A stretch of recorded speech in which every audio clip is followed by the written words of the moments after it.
नमस्कार. 2 दिवसापूर्वी आमदार पडळकरांची मी बाईट पाहिली. खरं म्हटलं तर खूप दुःख वाटलं. आपण ज्यांच्यावर टीका करता ते माननीय जयंत पाटील साहेब यांची महाराष्ट्राच्या राजकारणात एक शांत, संयमी आणि सुसंस्कृत असे राजकारणी म्हणून ओळख आहे.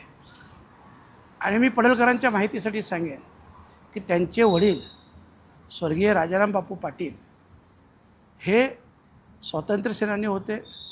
महाराष्ट्रातील खूप मोठं नेतृत्व आपण त्यांचंच कार्य पाहिलं. शाळा असतील, पतपेढ्या असतील, बँक असतील, सगळे सामाजिक क्षेत्र असेल, सगळ्याच्यात पाहिलं असेल तर खूप मोठं असं त्यांचं नाव आणि या महाराष्ट्राचं योगदान आहे.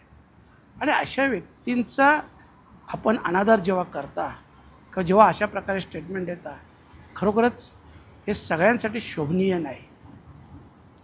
मी मगाशी म्हटलं की जयंत पाटील साहेब हे खूप चांगलं व्यक्तिमत्व आहे. आणि म्हणूनच मी आदरणीय मुख्यमंत्री महोदयांना विनंती करेन की आपण देखील ह्या महाराष्ट्राचे राजकारण पाहता आपलं देखील एक सुसंस्कृत नेतृत्व म्हणून आपली देखील ओळख आहे. तर अशा लोकांना आपण देखील फटकारलं पाहिजे, जेणेकरून महाराष्ट्राची जी संस्कृती आहे, जी परंपरा आहे ती कायम राहिली पाहिजे. असं म्हटलं जातं की म्हातारे मेल्याचं दुःख नाही, परंतु काल सोकावतो. आणि म्हणूनच उद्या सगळ्याच राजकीय नेत्यांवर अशी वेळ येऊ नये.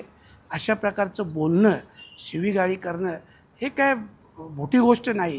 हे कोणीही बोलू शकतं.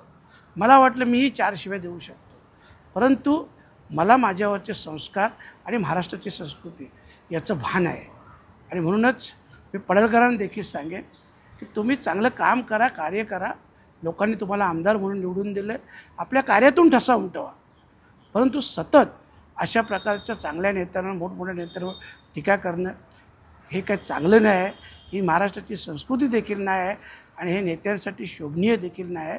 कुठल्याही परिस्थितीत काल सोकावला नाही पाहिजे याचं भान आपण ठेवलं पाहिजे. एवढंच आजच्या दिवशी सांगतो. आणि पुन्हा एकदा मी पडळकरांना विनंतीवजा सूचना करतो की अशा प्रकारचं वक्तव्य करून या महाराष्ट्राच्या राजकारणाला गालबोट लावू नका. धन्यवाद.